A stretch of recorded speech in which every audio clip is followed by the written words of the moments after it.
Сегодня 26 апреля 2014 года, Омск. С утра был шквальный, ужасный ветер. Он и сейчас еще не стих. Но сейчас как-то вот немножко потих. А вообще он не стих еще. Порывы достигали, передавали до 30 метров в секунду. И это вот мы сейчас на улице Химиков. Вот стояло дерево.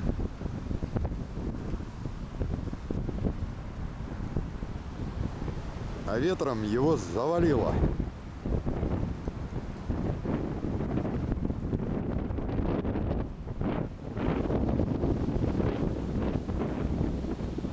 Но сейчас дует, но это не характерные порывы. Утром очень мощно было. Очень мощно.